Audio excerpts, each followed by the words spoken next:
Student এখন তোমাদের ক্যালকাটা ইউনিভার্সিটির আন্ডারে প্রথম সেমিস্টারের ইএনভিএস অর্থাৎ পরিবেশবিদ্যা সাবজেক্টের ক্লাস আছে।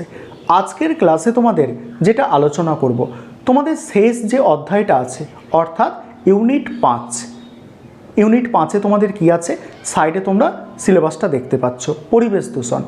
এই যে ইউনিট 5 অর্থাৎ শেষ যে অধ্যায়টা আছে 5 নম্বর অধ্যায়, এই অধ্যায়ের 2 নম্বর টপিক, এই 2 নম্বর টপিকের মধ্যে মাটি দূষণ, শব্দ দূষণ এবং সামুদ্রিক দূষণ, এই 3টে বিষয় নিয়ে আজকে আলোচনা করব এবং এছাড়া গুরুত্বপূর্ণ 20টা এমসিকিউ প্রশ্ন উত্তর নিয়ে আলোচনা করব। তোমাদের এই দূষণ সম্পর্কে কি জানতে বলা হয়েছে সিলেবাসে, যে এই দূষণ কাকে বলে, দূষণ কিভাবে হচ্ছে, দূষণের ক্ষতিকারক প্রভাব এবং দূষণকে কিভাবে প্রতিরোধ করা যায় অর্থাৎ আটকানো যায়, সিলেবাসটা তোমাদের কিন্তু জানতে হবে। তারপরে তোমাদের এখান থেকে তোমরা জানো যে এমসিকিউ প্রশ্ন উত্তর হবে, সেই কারণে তোমাদের বেশি পরিমাণে এমসিকিউ প্রশ্ন উত্তর প্র্যাকটিস করতে হবে। চলো আজকে এই 3টে তোমরা দেখে নাও, তারপরে তোমাদের প্রশ্ন উত্তরগুলো আলোচনা করছি, সেগুলো দেখো। আরেকটা বিষয় তোমাদের বলার আছে যে তোমাদের জন্য কিন্তু অনলাইন কোচিং ক্লাস চলছে। তোমরা যারা অ্যাডমিশান নিতে চাইছো, স্ক্রিনে যে নম্বরটা দেখতে পাচ্ছ এই নম্বরে যোগাযোগ করে অ্যাডমিশান নিতে পারো। প্রথমে তোমাদের যে টপিকগুলো আছে সেগুলো আলোচনা করে নেব সিলেবাস অনুযায়ী, তারপরে গুরুত্বপূর্ণ এমসিকিউ প্রশ্ন উত্তর আলোচনা করব এই 5 নম্বর অধ্যায় থেকে। দেখো আজকে আমাদের আলোচনাটা শুরু হবে মাটি দূষণ যে টপিকটা আছে এখান থেকে। এর আগের ক্লাসে আমি আগের পার্টগুলো আলোচনা করেছিলাম। দেখো মাটি দূষণ এখানে কি বলা হচ্ছে, দেখো যখন মাটিতে অস্বাভাবিকভাবে বেশি পরিমাণে ক্ষতিকারক যৌগ উপস্থিত থাকে তখন তাকে মাটি দূষণ বলে। এটিতে থাকা অসংখ্য স্বাস্থ্য ঝুঁকির পরিপ্রেক্ষিতে এটি একটি গুরুতর পরিবেশগত উদ্বেগ এবং তাই একটি প্রাসঙ্গিক বৈশ্বিক সমস্যা মানে বিশ্বব্যাপী একটা সমস্যা। এটা জানা অত্যন্ত গুরুত্বপূর্ণ যে যে সমস্ত মাটিতে এমন পদার্থ রয়েছে যা মানুষ এবং অন্যান্য জীবজন্তুরের মানে পক্ষে বিপজ্জনক বা ক্ষতিকর, যে এই জিনিসগুলো কিন্তু জানা গুরুত্বপূর্ণ। তবে দূষণমুক্ত মাটিতে তাদের কম পরিমাণের কারণে এই যৌগগুলি স্থানীয় পরিবেশকে বিপন্ন করে না। মাটিকে দূষিত বলে মনে করা হয় যখন এই ক্ষতিকারক যৌগের এক বা একাধিক ঘনত্ব জীবন্ত জিনিসের ক্ষতি করার জন্য যথেষ্ট বেশি হয়ে যায়। তারপর দেখো মৃত্তিকা দূষণের কারণ। 1 নম্বর কারণ হচ্ছে শিল্পজাত দূষণ। চর্মশিল্প, প্লাস্টিক শিল্প, রং শিল্প, ধাতু নিষ্কাশন শিল্প, তাপবিদ্যুৎ কেন্দ্র প্রভৃতি শিল্প মৃত্তিকাকে দূষিত করে তুলেছে। বিভিন্ন শিল্প থেকে বছরে প্রায় 2 কোটি টন ফ্লাই অ্যাশ নির্গত হয়ে মৃত্তিকার উর্বরতা হ্রাস করে। এর ওপর আবরণ তৈরি করে। নানা ধরনের খনিজ উত্তোলনের ফলে খনিজ পদার্থগুলি মৃত্তিকার ওপরে আপতিত হয়ে একে অনুৎপাদিত করে তোলে। সীসা, তামা, পারদ, দস্তা, নিকেল, ক্রোমিয়াম প্রভৃতি ধাতু মৃত্তিকার সাথে মিশে ধাতব দূষণ সৃষ্টি করে। তারপরে আছে দেখো গৃহস্থলীর নির্গত আবর্জনা। গৃহস্থলীর বর্জ্য পদার্থের মধ্যে পড়ে পলিথিনের ব্যাগ, প্লাস্টিকের বিভিন্ন বস্তু, কৌটো, কার্ডবোর্ড, আসবাবপত্রের টুকরো, খাদ্যদ্রব্যের অবশিষ্টাংশ, খাদ্যের প্যাকিং বাক্স প্রভৃতি। এদের মধ্যে কয়েকটি জৈব প্রক্রিয়ায় বিঘটিত হয় আবার কয়েকটি হয় না। বিঘটিত হয় মানে মাটিতে মিশে যায়, আবার কিছু কিছু হয় না, এর ফলে মৃত্তিকা দূষণ ঘটে। তারপরে পরের পয়েন্ট আছে কৃষি কার্য থেকে উদ্ভূত দূষণ অর্থাৎ কৃষি ক্ষেত্র থেকে দূষণ। ডিডিটি, বিএইচসি, তারপরে অ্যালডিন একটা মানে কীটনাশকের নাম, অ্যালডিন, তারপরে প্যারাথিরন, ঠিক আছে, থিরন প্রভৃতি বিভিন্ন প্রকার কীটনাশক ও রাসায়নিক সার কৃষিকার্যে আধুনিকীকরণ এবং অতিরিক্ত উৎপাদনের জন্য ব্যবহৃত হচ্ছে। এগুলি মাটিতে আপতিত হয়ে মৃত্তিকায় বসবাসকারী উপকারী জীবাণুদের ধ্বংস করে। মৃত্তিকার ক্রমবর্ধমান সেচ কার্যের কারণে লবণতা তৈরি হচ্ছে। মৃত্তিকার ওপরে লবণ সঞ্চয়ের পরিমাণ বৃদ্ধি পাওয়ায় মৃত্তিকার উর্বরতা হ্রাস পাচ্ছে এবং মৃত্তিকা দূষণ হয়ে পড়ছে। তারপর দেখো জীবঘটিত দূষণ, মানুষের মলের সঙ্গে মানুষের অন্তে বসবাসকারী বিভিন্ন পরজীবী নির্গত হয়, যা পরজীবী নির্গত হয় যা মৃত্তিকাকে, এটা লিখবে কি মৃত্তিকাকে, যা মৃত্তিকাকে কি করে, ময়রি হবে, মৃত্তিকাকে কি করে, দূষিত করে। গৃহপালিত পশুর মলমূত্রে বিভিন্ন জীবাণু উপস্থিত থাকে, এগুলি মৃত্তিকাকে দূষিত করে। গৃহস্থলী ও শিল্প থেকে নির্গত হয়ে বিভিন্ন জৈব কঠিন পদার্থ মৃত্তিকায় সঞ্চিত হয়, আর এই জৈব পদার্থ বিভিন্ন রোগ জীবাণুর আশ্রয় করে ও জীবাণুরা বংশবৃদ্ধি করে মৃত্তিকা দূষণ করে তোলে। তারপর দেখো মৃত্তিকা দূষণ নিয়ন্ত্রণের পদ্ধতি। এক নম্বর পদ্ধতি হচ্ছে সংগ্রহ স্থান নির্মাণ। কোনো নির্দিষ্ট অঞ্চলে সংগ্রহ স্থান তৈরি করে সেখানে আবর্জনাগুলোকে স্পষ্ট করে কোনো দূরবর্তী স্থানে নিক্ষেপ করা হলে ব্যয়, সময় ও পরিশ্রমের লাঘব ঘটবে। তারপর দেখো গর্ত ও নিম্নভূমি ভর্তি। যেসব স্থানে গর্ত বা নিম্নভূমি আছে সেখানে বিভিন্ন অঞ্চল থেকে সংগৃহীত আবর্জনাগুলিকে পিষ্ট করে ভর্তি করতে হবে এবং এই গর্ত বা নিম্নভূমির ওপরে মাটি চাপা দিতে হবে, তাহলে মৃত্তিকা দূষণ হবে না। তারপর দেখো ভস্মীভূত করা অর্থাৎ পুড়িয়ে দেওয়া। সংগৃহীত আবর্জনাগুলিকে ভস্মীভূত করলে তার বিষক্রিয়া বেশিরভাগই নষ্ট হয়ে যাবে। উৎপাদিত ছাইয়ের অপসারণের জন্য খুব কম জায়গা লাগবে বলে আবর্জনা থেকে শিল্পের কাজে ব্যবহৃত শক্তি উৎপাদন করা সম্ভব হবে। তারপর দেখো পুনর্চক্রীভবন। কাগজ, কার্ডবোর্ড, কাঁচ ও বিভিন্ন ধাতব দ্রব্যগুলি রিসাইক্লিং প্লান্টে পুনর্ব্যবহার করা হলে তার মূল পদার্থ উৎপাদন করা যায়, তা দিয়ে আবার কি তার মূল পদার্থ উৎপাদন করা যায়। মৃত্তিকা দূষণের এবার প্রভাব আছে। এক নম্বর প্রভাব, মৃত্তিকা দূষণের প্রভাবে মানবদেহে অন্তর্ঘটিত সমস্যা, রক্ত অল্পতা প্রভৃতি রোগ দেখা দেয়। 2 নম্বর পয়েন্ট, এর প্রভাবে ক্রোমোমাইক্রোসিস, তারপরে কক্সিডিওডোমাইকোসিস প্রভৃতি ছত্রাক ঘটিত রোগ দেখা দেয়। 3 নম্বর পয়েন্ট, মৃত্তিকা দূষণের ফলে গামা রশ্মির বিকিরণ ঘটে এবং ক্যান্সার সৃষ্টির সম্ভাবনা বেশি হয়। তারপরে বলা হচ্ছে 4 নম্বর পয়েন্ট, শিল্প ও গৃহস্থলীর বর্জ্য পদার্থ থেকে ইঁদুর, মাছি ও বিভিন্ন কীটপতঙ্গের প্রসার ঘটে এবং প্লেগ, কলেরা, ডায়রিয়া প্রভৃতি রোগ ছড়ায়। 5 নম্বর পয়েন্ট, মৃত্তিকা দূষণের প্রভাবে জমির উর্বরতা ও কৃষি উৎপাদন হ্রাস পায়।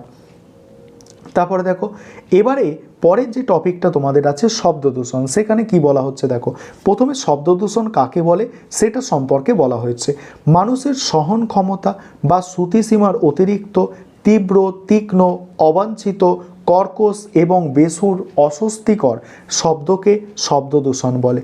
এর ফলে মানুষের শরীরে নানা ধরনের রোগ ও সমস্যার সৃষ্টি হয়, যেমন মানুষ বধির হয়ে যায়, রক্তচাপ বেড়ে যায়, হৃৎপিণ্ড ও ফুসফুসে গোলযোগ দেখা দেয় ইত্যাদি। এবার শব্দ দূষণের উৎস, যে সোর্সগুলো আছে শব্দ দূষণের। এক হচ্ছে পরিবহন। যানবাহন হলো শব্দ দূষণের একটি প্রধান উৎস। জনসংখ্যা বৃদ্ধির সঙ্গে সঙ্গে শহরে বেড়ে চলেছে জনসংখ্যা এবং এর ফলে শব্দ দূষণের মাত্রা বাড়ছে। মোটর গাড়ি, বাস, লরি, টেম্পো প্রভৃতি চলাচলের শব্দ। তারপর রেল পরিবহনের শব্দ দূষণ। শহরের বড় বড় স্টেশনের প্ল্যাটফর্মে কোলাহল শব্দ দূষণের একটি বড় উৎস। ট্রেনের হুইসেল থেকে 90 ডেসিবেল শব্দ প্রাবল্য সৃষ্টি করে। এই শব্দ দূষণ স্টেশনের আশেপাশে বসবাসকারী লোকেদের ওপর তীব্র প্রভাব ফেলে। তারপরে আছে কি বিমান পরিবহনে দূষণ। বিমান রহনাতে নামা ওঠার সময় বিকট শব্দ সৃষ্টি হয়। বিমানের দ্বারা শব্দ দূষণ এলাকায় মানসিক রোগীর সংখ্যা বেশি। শিল্প প্রক্রিয়ার দূষণ। বিভিন্ন শিল্পে বিশেষত কলকারখানার বিভিন্ন যন্ত্রের আওয়াজ শব্দ দূষণ সৃষ্টি করে এবং সেই সব শিল্পে কর্মরত শ্রমিকদের ওপর এমনকি আশেপাশের জনবসতির ওপর প্রভাব বিস্তার করে। তারপরে বলা হচ্ছে সামাজিক কারণে দূষণ। পুজো পার্বণ, বিবাহ, মিছিল, জনসভা ইত্যাদি ইত্যাদিতে অনিয়ন্ত্রিতভাবে মাইক ব্যবহার ও বাজি ফাটানোর শব্দ দূষণ সৃষ্টি করে। তারপরের পয়েন্ট আছে মানুষের স্বাস্থ্যের ওপরে শব্দ দূষণের প্রভাব। এখানে কি বলা হচ্ছে দেখো, শব্দ দূষণের প্রত্যক্ষ এবং পরোক্ষ প্রভাব মানুষের পক্ষে একদম ভালো নয়। এবারে মানুষের শরীর এবং মনের ওপর যেসব প্রভাব ফেলে সেগুলো এক এক করে লেখা হয়েছে, যে মানুষের শরীরে অস্বস্তি হয়, তারপরে মানসিক অবসাদ সৃষ্টি হয়। 3 নম্বর, শব্দের মাত্রা আরও বাড়লে মেজাজ খিটখিটে হয়ে যায়। 4 নম্বর হচ্ছে শ্রবণেন্দ্র খারাপ হয় এবং শ্রবণেন্দ্র বাধার সৃষ্টি হয়, বধিরতা দেখা যায়, শ্বাস প্রশ্বাসের হার অস্বাভাবিক হয়, স্মৃতিশক্তি কমে যায়, ঘুম কমে যায়, মাথা ঝিমঝিম করে, বমি ভাব আসে, স্নায়ু উত্তেজিত হয়। তারপর দেখো শব্দ দূষণ নিয়ন্ত্রণ। 1 নম্বর পয়েন্ট হচ্ছে যানবাহন চলাচলের রাস্তাগুলিকে উন্নত মানের করে তোলা হলে এবং ইলেকট্রিক বা এয়ার হর্নের শব্দকে সীমিত করা হলে শব্দ দূষণ নিয়ন্ত্রণে আনা যায়। 2 নম্বর পয়েন্ট, বিমান, ট্রাক, মোটর সাইকেল প্রভৃতি ইঞ্জিনকে শব্দ অপরিবাহিত বা শব্দ অভেদ্য বস্তু দ্বারা আচ্ছাদিত করে শব্দের তীব্রতা হ্রাস করা যায়। তারপরে দেখো পরের পয়েন্ট কি বলা হচ্ছে, পরের পয়েন্ট বলা হচ্ছে রেল পরিবহনে উন্নত মানের কম শব্দ উৎপাদনকারী ইঞ্জিন তৈরি করতে হবে। তারপরের পয়েন্ট হচ্ছে শব্দ প্রতিরোধী এলাকা গড়ে তুলতে হবে। নেক্সট পয়েন্ট আছে শব্দ শোষক ব্যবহারের মাধ্যমে শব্দ দূষণ এড়ানো যায়। এবারে পরের যে টপিক সামুদ্রিক দূষণ, এটাকে কি বলা হচ্ছে দেখো, সামুদ্রিক দূষণ সম্পর্কে আমরা জানবো। এবারে বলছে কিছু প্রাকৃতিক কারণ ও বেশিরভাগ ক্ষেত্রে মনুষ্যসৃষ্ট কারণে সমুদ্রের জল এমন কিছু ক্ষতিকারক পদার্থের সমাবেশ ঘটে যার ফলে সমুদ্র মধ্যস্থিত বাস্তুতন্ত্র পুরোপুরি বিঘ্নিত হয় এবং সমগ্র বিশ্বের আবহাওয়া ওপর একটি কুপ্রভাব সৃষ্টি করে। সমুদ্রের জলে এই ভৌত রাসায়নিক পরিবর্তনকে বলা হয় সামুদ্রিক দূষণ। তারপর দেখো সামুদ্রিক দূষণের কারণ। 1 নম্বর হচ্ছে জলে তৈলাক্ত পদার্থের উপস্থিতি। সমুদ্রের সবচেয়ে মারাত্মক দূষণটি ঘটে তেল থেকে। বিভিন্ন কার্যগত বা দুর্ঘটনাপ্রসূত কারণে খনিজ তেল উত্তোলন কেন্দ্র, পরিশোধন কেন্দ্র ও সংরক্ষণ কেন্দ্র এবং পরিচালনকারী প্রচুর পরিমাণে তেল সমুদ্রে মেশে।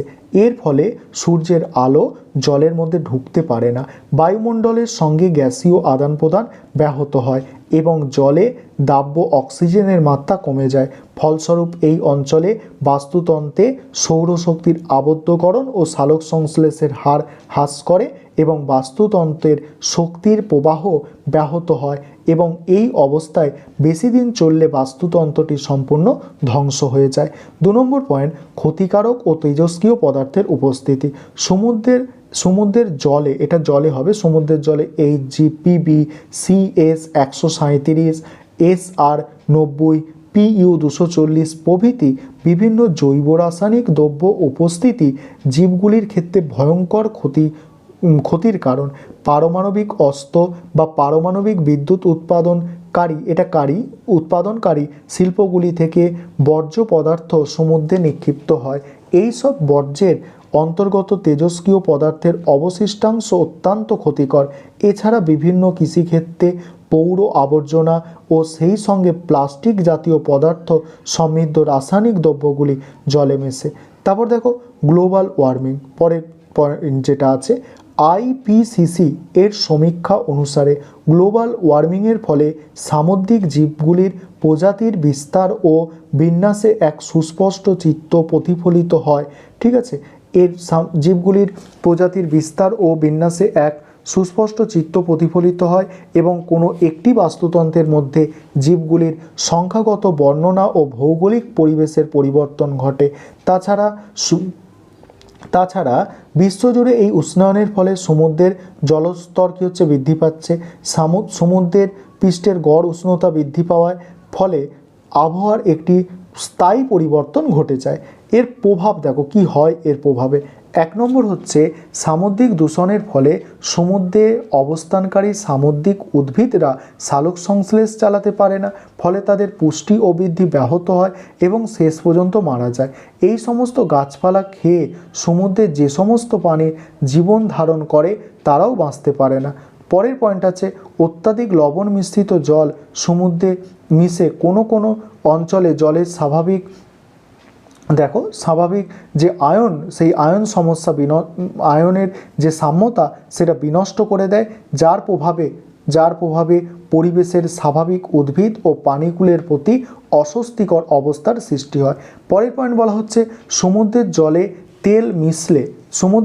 তেল মিশলে জলের ওপর একটি কৃত্রিম আস্তরণ তৈরি হয়, ফলে জলে সূর্যালোক ও বাতাস প্রবেশে বাধার সৃষ্টি হয়। এতে জলের বাস্তুতন্ত্রের স্বাভাবিক শক্তি ব্যাহত বা বিঘ্নিত হয়। তারপরে দেখো সামুদ্রিক বাস্তুতন্ত্রে দূষণের প্রবালের ব্যাপক ক্ষয়ক্ষতি হয়। এবারে নিয়ন্ত্রণের কিছু পয়েন্ট বলা হচ্ছে, যেমন এই তেল যাতে ছড়িয়ে না পড়ে বা তেল ছড়িয়ে পড়লে সেইটাকে যাতে নিয়ন্ত্রণ করা যায় তার জন্য একটা পদ্ধতির কথা বলা হচ্ছে। তারপরে বলা হচ্ছে জলের ওপর একটা আস্তরণ তৈরি করতে হবে যাতে তেল বা এরকম তৈলাক্ত কিছু জিনিস ছড়িয়ে পড়লে যাতে সেগুলো আপনি সমুদ্রের জলে আস্তে আস্তে মিশে যায়, পরিশ্রুত হয়ে সেটাই এখানে বলা হচ্ছে। এবারে তোমরা এমসিকিউ প্রশ্ন উত্তরগুলো দেখে নাও। আজকে তোমাদের 21 নম্বর থেকে প্রশ্ন উত্তরগুলো আলোচনা হবে। আগের ক্লাসে আমি 20 নম্বর পর্যন্ত আলোচনা করেছিলাম। দেখো 21 নম্বর প্রশ্ন কি আছে, জলের প্রাকৃতিক দূষণ মূলত কিসের প্রভাবে ঘটে? ক্লোরাইড ও আর্সেনিকের প্রভাবে ঘটে। নেক্সট প্রশ্ন আছে ভূগর্ভস্থ জলে ক্লোরাইডের মাত্রা খুব বেশি হলে কি হয়? দাঁত ও হাড় ভঙ্গুর হয়ে যায়। কিসের প্রভাবে ব্ল্যাকফুট ডিজিজ হয়? ব্ল্যাকফুট রোগ হচ্ছে আর্সেনিকের কারণে হয়। পশ্চিমবঙ্গের কোন অঞ্চলগুলিতে ভূগর্ভস্থ জলে আর্সেনিকের পরিমাণ স্বাভাবিকের প্রায় 200 গুণ বেশি? মালদা, মুর্শিদাবাদ। তারপর দেখো জাপানের মিরামাটা উপকূলে একটি কীটনাশক শিল্পে পারদ ঘটিত কীটনাশকের উপজাত দ্রব্য সমুদ্রে নিক্ষেপ করার ফলে শতাধিক আদিবাসীর মৃত্যু ঘটে। সেটা কত খ্রিস্টাব্দে? 1953 থেকে 60 খ্রিস্টাব্দের মধ্যে। নেক্সট প্রশ্ন আছে ইউটোফিকেশনের সমস্যার ফলে সমুদ্রে কি হয়? নাব্যতার সমস্যা সৃষ্টি হয়। নেক্সট প্রশ্ন শব্দের কম্পাঙ্ক কত হলে আমরা শুনতে পাই? 20 থেকে 20,000 হার্জ হলে আমরা শুনতে পাই। নেক্সট আছে শব্দদূষণ পরিমাপের একক কি? ডেসিবেল। সাধারণত কথা বলার সময় কত মাত্রার শব্দ সৃষ্টি হয়? 60 ডেসিবেল শব্দ সৃষ্টি হয়। তারপরে আছে উড়োজাহাজের ওঠার সময় বা নামার সময় শব্দের মাত্রা কত ডেসিবেল হয়? এটা ডেসিবেল হবে, ঠিক আছে, ডেসিবেল হয় 150 ডেসিবেল। তারপরে বলা হচ্ছে দেখো কোন শিল্পে বেশি মাত্রায় শব্দ সৃষ্টি হয়? ইস্পাত শিল্পে। কত মাত্রার শব্দে মানুষ দীর্ঘকাল থাকলে সে বধির হয়ে যেতে পারে? 100 ডেসিবেলের বেশি শব্দ। তারপরে কত মাত্রার বেশি শব্দ কানে গেলে কানের পর্দা ফেটে যেতে পারে? 160 ডেসিবেল। নেক্সট প্রশ্ন দেখো শব্দদূষণ নিয়ন্ত্রণের উদ্দেশ্যে বড় বড় রাস্তার দুধারে বৃক্ষরোপণ করাকে কি বলা হয়? গ্রিন বেস্ট বলা হয়। তারপরে প্রশ্ন আছে ভারতে গ্রহণযোগ্য শব্দের মান দিনের বেলায় কত? 65 ডেসিবেল। তাপমাত্রা, জলের তাপমাত্রা কত বেশি হলে বেশিরভাগ মাছ থাকতে পারে না? 32 ডিগ্রি সেলসিয়াসের বেশি। জলের তাপমাত্রা কত বেশি হলে সবুজ শৈবাল বা ডায়াটামের সংখ্যা হ্রাস ঘটে? 30 ডিগ্রি সেলসিয়াসের বেশি। তারপর দেখো পারমাণবিক বোমা তৈরিতে ব্যবহৃত তেজস্ক্রিয় মৌলের নাম হচ্ছে ইউরেনিয়াম। নেক্সট প্রশ্ন আছে কোনো শিল্প কারখানায় বর্জ্য পদার্থের পরিমাণ বেশি হয়? ধাতু নিষ্কাশন শিল্পে। নেক্সট প্রশ্ন কঠিন বর্জ্য পদার্থগুলিকে কম্পোস্ট ও হিউমাস তৈরির কাজে ব্যবহার করা হয় কোথায়? কৃষিক্ষেত্রে। নেক্সট প্রশ্ন আছে জঞ্জালের আর্দ্রতার পরিমাণ প্রায় 70%। তারপরে কঠিন জৈব বর্জ্য পদার্থগুলি ব্যাকটেরিয়ার দ্বারা পচন ঘটিয়ে সৃষ্টি করাকে কি বলা হয়? কম্পোস্ট বলা হয়। এই ছিল তোমাদের আজকের ক্লাস।